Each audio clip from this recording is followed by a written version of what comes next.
증거가 되리라 하는 주제를 가지고 말씀 전하도록 하겠습니다. 예수님께서 제자 가운데 12사람을 택하여 사도로 세우시고 각 성과 마을로 보내시면서 복음을 전하게 하셨습니다. 그리고 그 사명을 감당할 수 있도록 더러운 귀신을 쫓아내며 모든 병과 모든 약한 것을 고치는 권능을 주시지 않았습니까? 이어지는 오늘의 본문의 말씀은 복음을 전하러 나서는 사도들에게 닥쳐올 고난을 미리 알려주시며 그때에 어떻게 처신해야 하는지를 알려주신 주님의 말씀이 되겠습니다. 본문 말씀 전반부에는 전도자가 받을 고난에 대한 내용이 나와 있습니다. 사도로 선택받은 12사람, 그들이 주님으로부터 큰 권능을 얻게 되었습니다. 그래서 그들은 큰 자신감과 또한 희망을 가지고 나서게 되지요. 이제 이 권능을 모든 사람 앞에서 행사하면은 사람들이 자신들을 존경하게 될 것이며 또 자신들의 말에 복종할 것이라는 그런 기대감을 가졌을 것입니다. 하지만 예수님께서는 오히려 그들에게 환난과 시험과 어려움이 닥쳐오게 될 것을 말씀하면서 이렇게 말씀하십니다. 보라, 내가 너희를 보냄이 양을 이리 가운데로 보낸가 같다. 양을 이리 가운데 보낸가 같다. 이렇게 말씀을 하셨습니다. 세상을 향해 나가는 사도들 앞에 기다리고 있는 것은 환영이 아니고 오히려 핍박과 배척과 또한 죽음이라는 사실을 알려준 그런 말씀 아니겠습니까? 17절 말씀에 보면 사람들을 삼가라. 그들이 너희를 공회에 넘겨주겠고 그들이 회당에서 채찍질하리라. 그렇게 말씀을 했습니다. 여기 공회는 유대인들의 최고 회의기관인 사내들인 공회를 가리킵니다.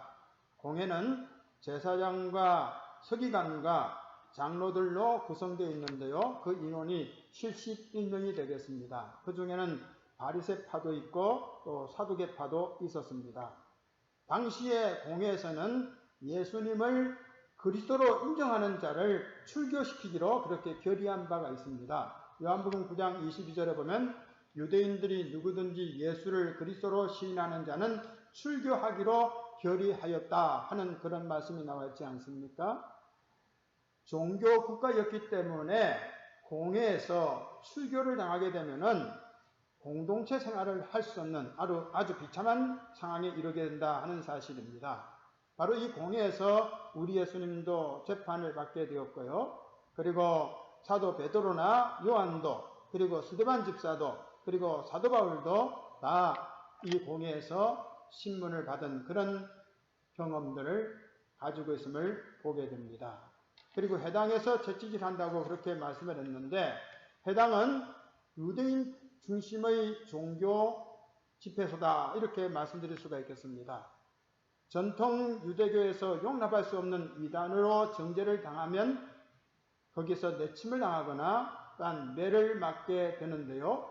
우리 예수님도 나사렛 회당에서 쫓겨난 그런 이력이 있습니다. 누가복음 4장 28절 29절에 보면 회당에 있는 자들이 이것을 듣고 다 크게 화가 나서 일어나 동네 밖으로 쫓아내어 그 동네가 건설된 산 낭떠러지까지 끌고 가서 밀쳐 떨어뜨리고자 했다. 이렇게 말씀을 하고 있습니다. 그리고 바울 사도님은 이 회당에서 또 여러 차례 매를 맞지 않습니까?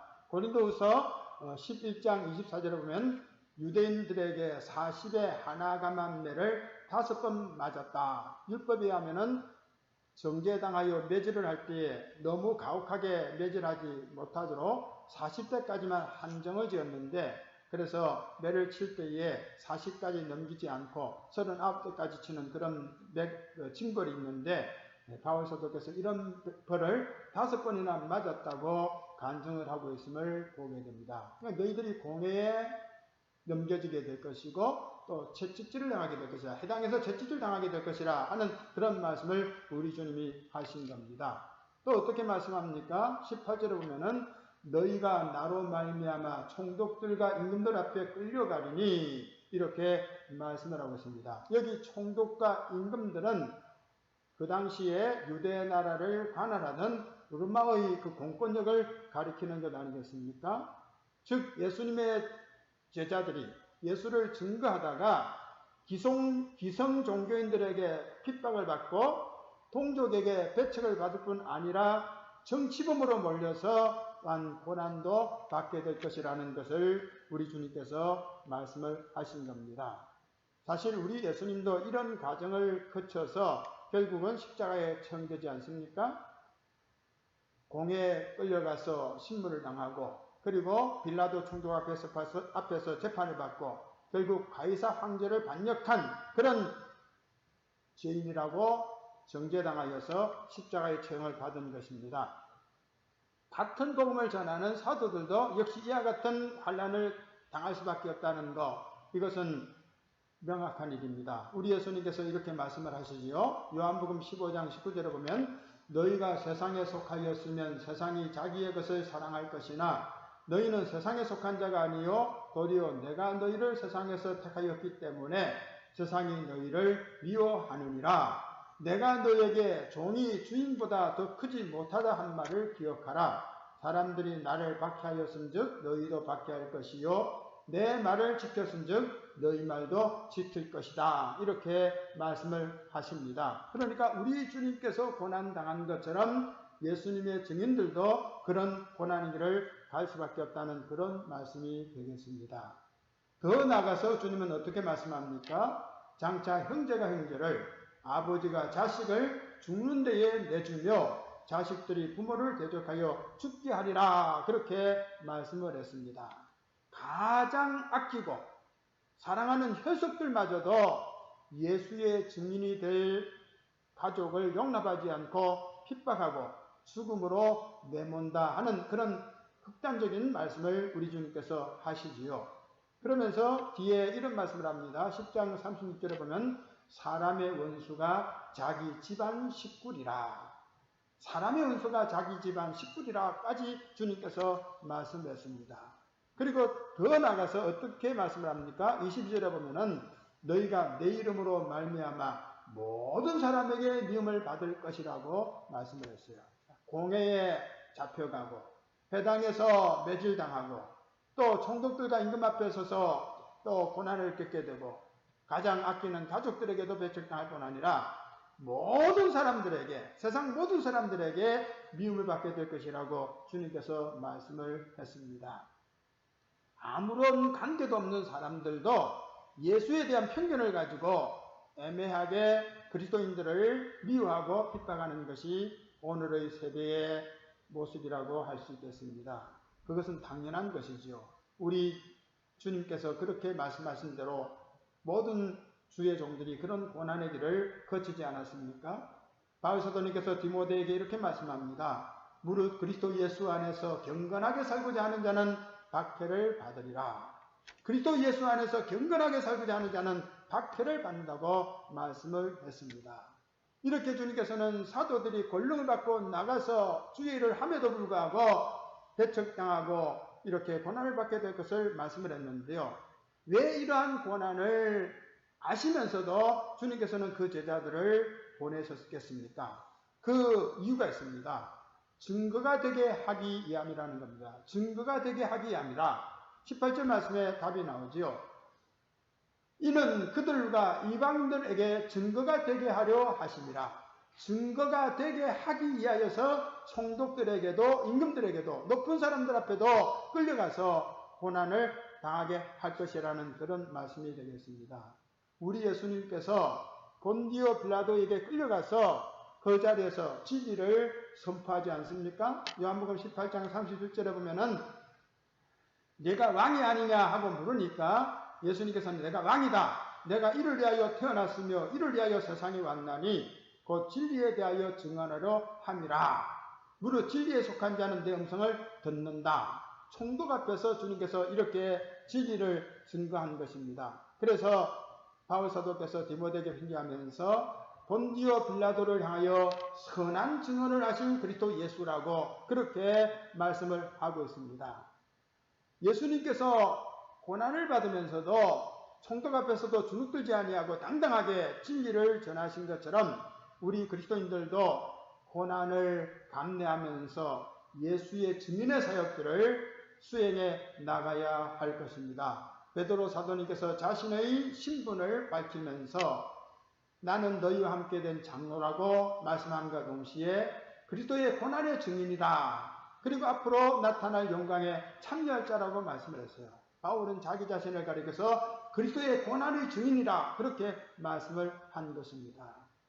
초대교회 역사를 다루고 있는 사도행전을 보면은 전반부에는 사도들이 고난을 받으면서 공회원들과 유대인들에게 예수를 증거한 그런 역사를 기록하고 있습니다. 사도행전 5장 41절에 보면은 사도들은 그 이름을 위하여 능력받는 일에 합당한 자로 여기심을 기뻐하면서 공회 앞을 떠났다. 사도들이 핍박을 받으면서도 예수님을 증거하면서 사역했던 일들이 사도행전 전반부의 내용이라고 할 수가 있겠습니다. 그리고 교회사를 다루는 그 사도행전의 후반부에는요, 사도로 부름받은 바울이 총독들과 임금들 앞에서 고난받으면서 이방인들에게 예수의 증인의 사역을 제대로 감당해 나간 그 내용을 다룬다는 사실입니다.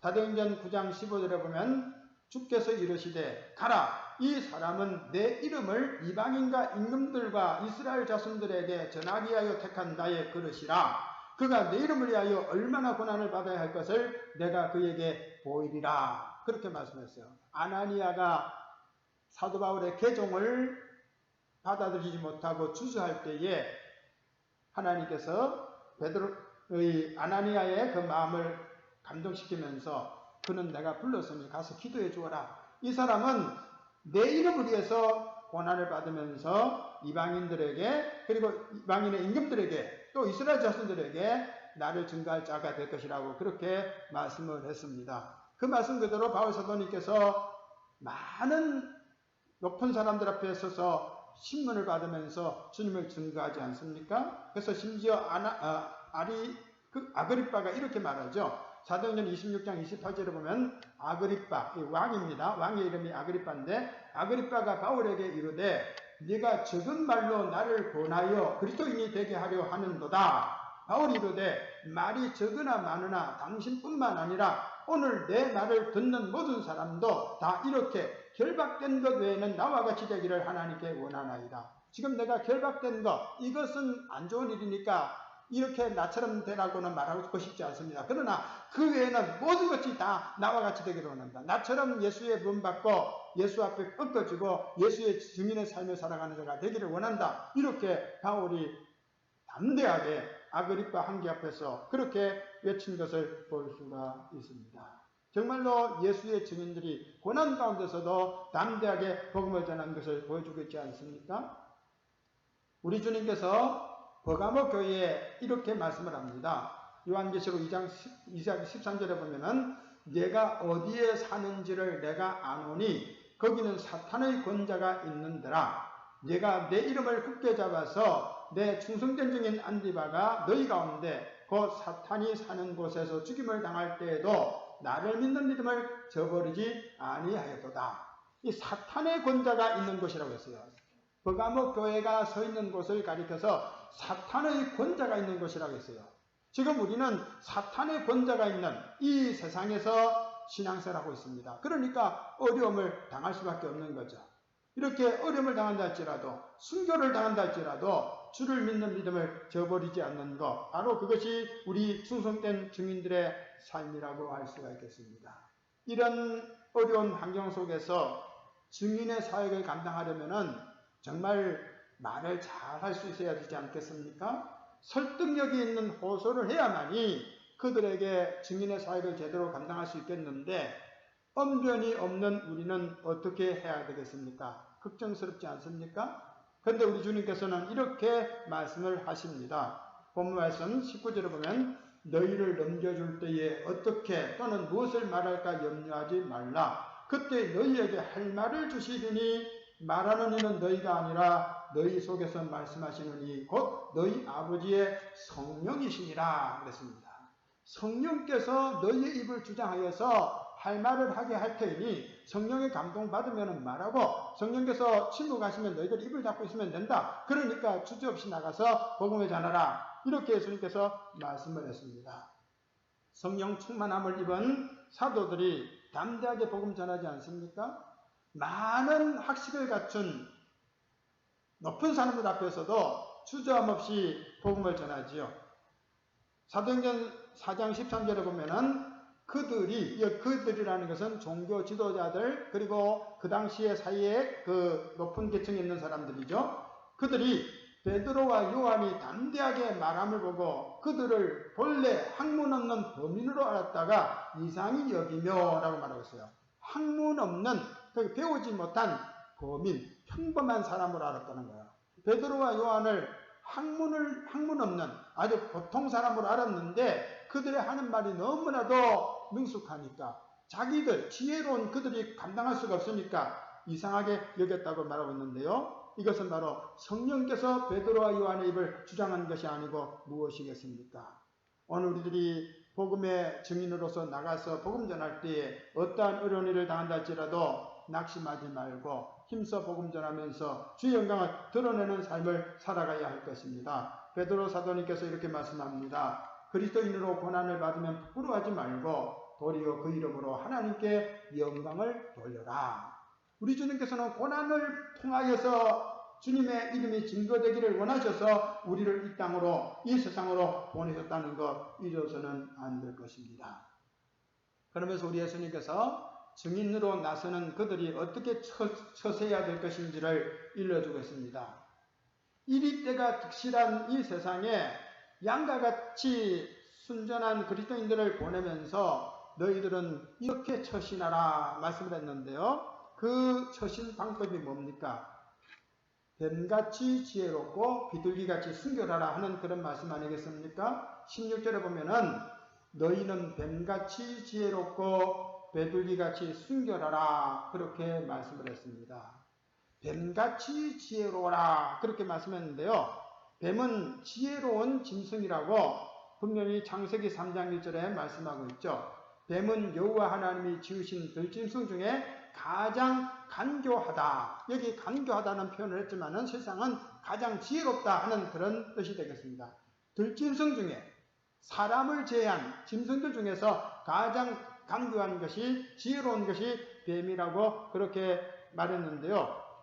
이 뱀은 우리가 잘 알다시피 하와를 깨어서 인간들을 범죄하게 만든 사탄의 매개체였다. 그렇게 말씀드릴 수가 있겠습니다. 그래서 요한계시록에 보면은 그 정체를 밝혀주고 있죠. 요한계시록 12장 9절에 보면 큰 용이 내쫓기니 옛뱀 곧 마귀라고도 하고 사탄이라고도 하며 온 천하를 꿰는 자라 이렇게 말하고 있어요. 옛뱀이라고 했어요. 옛뱀. 역사가 오래된 거죠. 아담의 시대에 창조시대 때에 그가 활동했기 때문에 그렇게 옛뱀이라고 말하고 있는데요. 뱀은 참 지혜로운데 세상에는 뱀같이 지혜로운 자들이 많죠. 안 좋은 지혜죠. 그럼 간교하다, 또 교활하다 이렇게 말할 수가 있겠는데요. 우리 예수님께서 불의한 청지기의 얘기를 들려주시면서 이런 말씀을 하시지요. 이 세대의 아들들이 자기 시대에 있어서는 빛의 아들들보다 더 지혜롭다 그랬어요. 이 세대의 아들들은 바로 세상 사람들을 가리키는 거죠. 그들은 자기 시대, 이 세상에 일어나는 역사 속에서 빛의 아들들, 그러니까 하나님의 백성들보다 더 지혜롭다 하는 그런 말씀이 되겠습니다. 여기 이 세대의 아들들이 가진 지혜는 어떤 지혜일까요?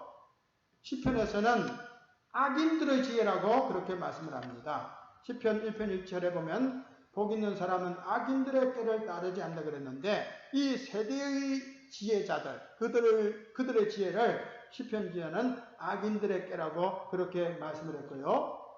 야고보 선생님은 이 지혜는 땅의 지혜라고 그렇게 또 말씀을 합니다. 야고보 3장 14절 15절에 보면 너희 마음속에 독한 시기와 다툼이 있으면 자랑하지 말라. 진리를 거슬러 거짓말하지 말라. 이러한 지혜라는 것은 시기와 다툼을 품고 살아가는 그 지혜를 가리키는 거예요. 이런 지혜는 위로부터 내려온 것이 아니다. 그러니까 하나님께로부터 받은 것이 아니라는 겁니다. 땅 위의 것이고 정욕의 것이고 귀신의 것이다. 그렇게 말씀을 합니다. 이런 지혜를 가진 자들이 성경에 많이 등장을 합니다.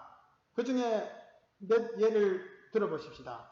암논이 그의 누이 다말을 마음으로 품고 있는 것, 이걸 알게 된 그의 친구 요나답이 암논에게 어떻게 말합니까? 지혜로운 말을 하죠. 아주 지혜롭게 말하죠. 아주 꾀를 쓰게 하죠. 그래서 결국 다말을 겁탈하게 만들지 않습니까? 그러니까 요나답이 가진 지혜는 아주 간구한 지혜죠. 사람을 악으로 끄는 그런 지혜라고 할 수가 있겠습니다. 또 아히도벨도 아주 유능한 지혜자죠. 모사꾼이죠. 근데 그가 압살롬에게 붙어가지고 다윗을 배반하게 만드는데 어떤 방법을 씁니까? 다윗이 왕궁에 그대로 남겨두고 다윗 왕이 도망을 가면서 왕궁에 남겨둔 그 첩들을 범하게 만들지 않습니까? 그래서 압살롬이 이렇게 다윗의 후처들을 범함으로써 다윗과 적대관계라는 사실을 압살롬을 따르는 사람들에게 다 보여준 겁니다. 바로 그것이 아히도벨의 지혜, 세상적인 지혜, 귀신의 지혜라고 그렇게 말할 수가 있습니다. 이런 지혜는 위로부터 내려온 것이 아니고 땅의 것이고 정욕의 것이고 귀신의 것이라고 말하고 있습니다. 이렇게 뱀같이 지혜로운 자들이 많은데 이 지혜로운 자들을 이기기 위해서는 어떻게 해야 되겠습니까? 우리도 뱀같은 지혜를 가져야 되는데 이 뱀같은 지혜라는 것은 세상적인 지혜를 따르라는 말씀으로 오해해서는 안 됩니다. 우리 주님께서 하신 의도의 말씀은 뱀같이 지혜로운 세상 사람들에게 속지 않고 그들에게 수치를 당하지 않으려면은 뱀의 지혜를 간파하는 지혜를 가져야 된다는 겁니다. 뱀의 지혜를 간파하는 그런 지혜자가 되어야 된다는 말씀입니다. 아히도벨이 모략을 일삼았지만은 다윗이 어떻게 했습니까? 다른 지혜로운 자 후세와 짝을 하죠. 후세와 힘을 합치죠. 그래가지고 아히도벨의 지혜가 망가지게 그렇게 한 거 여러분들이 사무엘 하의 얘기를 통해서 잘 알고 있지 않습니까? 그 예수님께서는 사도들에게 뱀같이 지혜롭게 처신하라 그렇게 말씀을 한 거예요. 사도 바울이 복음을 전하면서 이렇게 뱀같이 지혜를 활용했던 그런 사례들을 하나의 예로 보도록 하겠습니다. 바울이 잡혀서 공회로 끌려가게 되죠. 공회에서 신문을 받는데요. 그때에 바울은 그 공회원들의 그 성향을 살펴본 거죠. 공회원들 일부는 바리새파고 일부는 사두개파라 이거예요. 사두개파와 바리새파가 부활 문제를 가지고는 언제나 충돌한다는 거 바울이 잘 알고 있지 않습니까? 그래서 바울이 그 자리에서 나서서 나는 부활을 믿는 바리새인입니다 이렇게 말하지 않습니까? 그래가지고 결국은 그 공회가 소란이 일어나게 되죠. 바리새파가 바울을 변호하게 되고 그래서 그 위기를 모면하게 되는 것, 그것이 사도행전 23장 6절부터 10절 사이에 나오는 내용이라고 할 수가 있겠습니다. 바로 이것이 지혜로운 것, 뱀같이 지혜로운 처신이었다고 말씀할 수가 있겠습니다. 사도 바울이 로마 교우들에게 편지하면서 이렇게 말씀합니다. 너희가 선한데 지혜롭고 악한데 미련하기를 원한다 그랬어요. 선한 방면으로 지혜롭고 악한 방면으로는 좀 밀어내라 이렇게 말하고 있어요. 근데 세상 사람들은 악한 데는 지혜롭고 선한 데는 밀어내요. 우리 성도들도 이 세상 살아가면서 세상 처세에 익숙해져서 악한 데는 지혜로운데 선한 데는 둔해요. 이것이 문제가 아니겠습니까? 진정 우리 주님께서 원하시는 것은 선한 데 지혜로운 거예요. 악한 데는 미련한 것이 오히려 좋다고 말씀드릴 수가 있겠습니다. 지혜라고 하는 것은 굉장히 중요한 것이죠. 그래서 에베소서에 보면은 너희가 어떻게 행할지를 자세히 주의하여 지혜 없는 자같이 하지 말고 오직 지혜 있는 자같이 하여 세월을 아끼라 때가 악하다 말씀하셨어요. 이 악한 시대에 우리들이 지혜롭지 못하면은 무너져요. 그래서 뱀의 지혜를 간파하는 이길 수 있는 그런 지혜를 주님 앞에 구해야 되지 않겠습니까? 이러한 지혜가 없다면 우리는 구해야 됩니다. 구하면 준다고 했어요. 야고보서 1장 5절에 보면 너희 중에 누구든지 지혜가 부족하거든 모든 사람에게 구히 주시고 꾸짖지 아니하시는 하나님께 구하라. 그리하면 주신다 그랬어요. 우리가 하나님 앞에서 선한데 지혜롭기를 원하면서 이 악한 지혜를 깨뜨릴 수 있는 그런 영적인 지혜를 주님 앞에 구하면은 어찌 주님이 우리에게 주시지 않겠습니까? 그리고 세상 사람들이 지혜롭게 그들끼리 꾀를 쓰면서 우리를 망가뜨리려고 할 때에 우리가 어떻게 해야 되겠습니까? 다윗처럼 기도해야 됩니다. 아히도벨의 모략을 무너뜨려 주십시오. 사무엘하 15장 31절에 보면 이런 말씀이 있죠. 압살롬과 함께 모관한 자들 가운데 아히도벨이 있나이다 하니 다윗이 이르되 여호와여 원하옵건대 아히도벨의 모략을 어리석게 하옵소서. 그 지혜로운 아히도벨이 압살롬에게 붙어가지고 다윗을 지금 치려고 하는데 그 난국을 어떻게 피할 수가 있겠습니까? 감당하기 어렵다는 것을 알고서 하나님 앞에 도움을 구했는데 하나님이 도우셔서 결국 이 아히도벨의 모략은 파기되죠. 그리고 후세의 그 지혜가 역사하여서 결국은 다윗이 그 위기를 면하고 다시 왕궁으로 복귀하는 그런 계기가 되지 않습니까? 그리고 오늘 우리들이 뱀같이 지혜라는 말씀은 뱀의 지혜를 간파하는 이 세상 세대의 사람들 앞에서 빛의 자녀로서 우리들이 늘 눌릴 때가 많은데 하나님께서 지혜 주셔서 이를 잘 감당할 수 있게 하는 그런 마음으로서 주님께서 뱀같이 지혜로라고 하신 말씀 아니겠습니까? 아울러 어떻게 말씀합니까? 비둘기같이 순결해라 말했어요. 뱀과 비둘기가 어울리지 않는 것 같지만은 영적으로 이렇게 주님께서 의미를 부여해서 제자들에게 당부했던 것입니다. 뱀 같은 지혜는 자칫 세상적인 지혜가 되기 쉽습니다. 그래서 주님께서는 그 말씀에 병행해서 비둘기같이 순결하라 그렇게 말씀하신 것 아니겠습니까? 요즘에 비둘기 하면 그 이미지가 굉장히 좀 부정적이죠.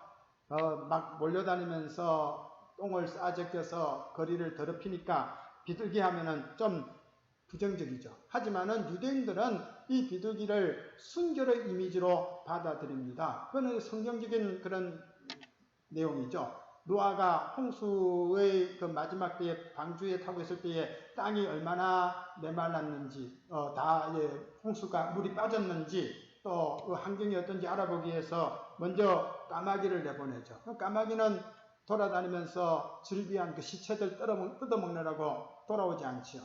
그런데 비둘기를 내보냈더니 비둘기는 접촉할 것을 찾지 못해요. 접촉할 것을 찾지 못해서 다시 방주로 돌아오게 되죠. 창세기 8장 9절에 보면은 비둘기가 발붙일 것을 찾지 못하고 방주로 돌아와 그에게로 오는지라 그랬어요.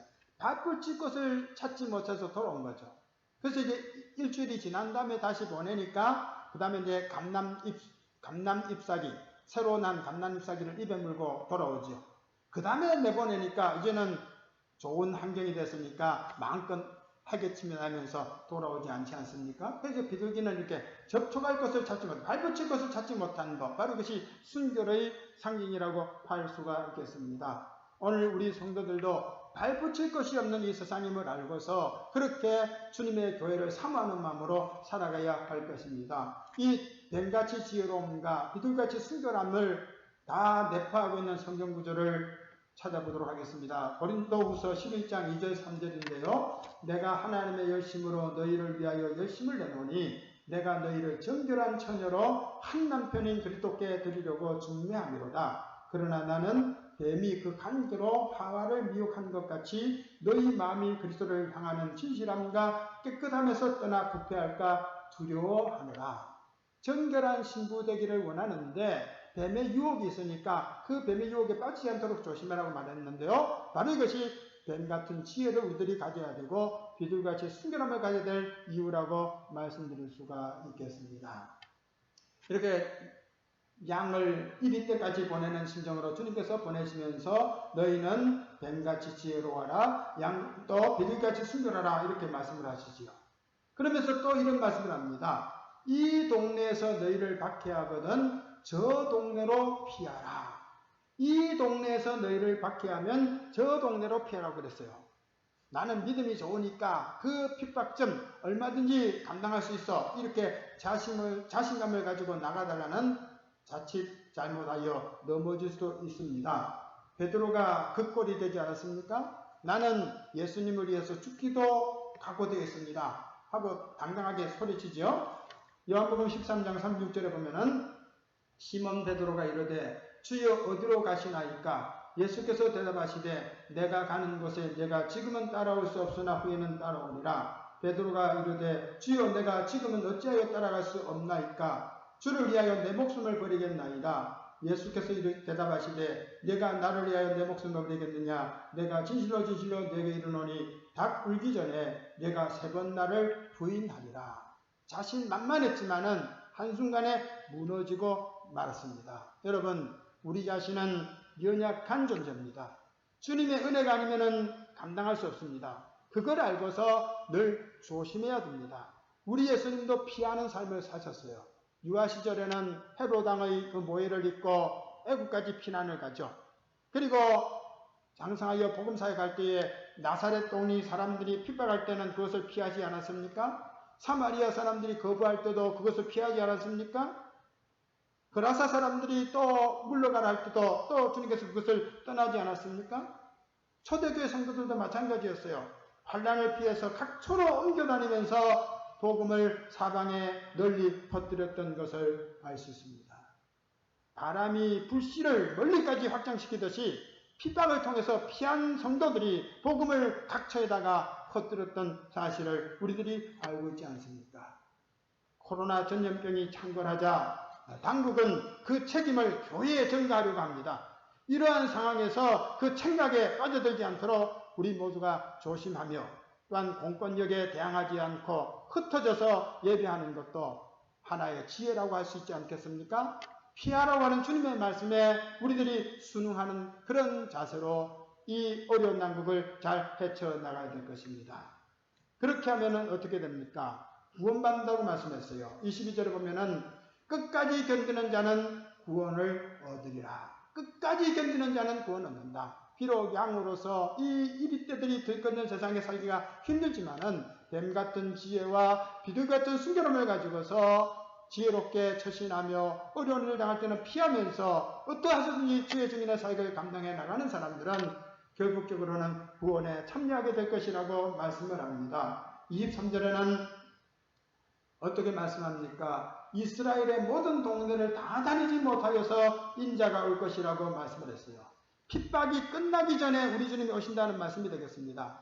역으로 말해서 주님 오시는 그날까지 박해와 또한 도피 생활은 계속 이어지게 될 것이라는 그런 말씀으로 우리들이 또 마음에 새겨야 할 것입니다. 이제 말씀을 맺도록 하겠습니다. 우리 주님께서 우리를 세상의 증인으로 내보내셨습니다.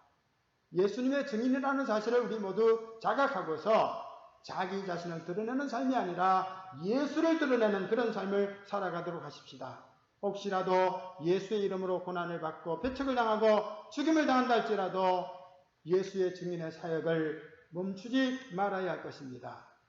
뱀 같은 지혜로서 복음을 전하고 순결함으로서 자기 자신을 지키고 그리고 무모하게 나서지 말고 핍박을 피하는 그런 슬기로운 삶을 살아가야 될 것입니다. 그래서 우리 주님 다시 오실 때에 기쁨으로 주님을 맞이할 수 있는 그런 믿음의 성도들이 모두 되시기를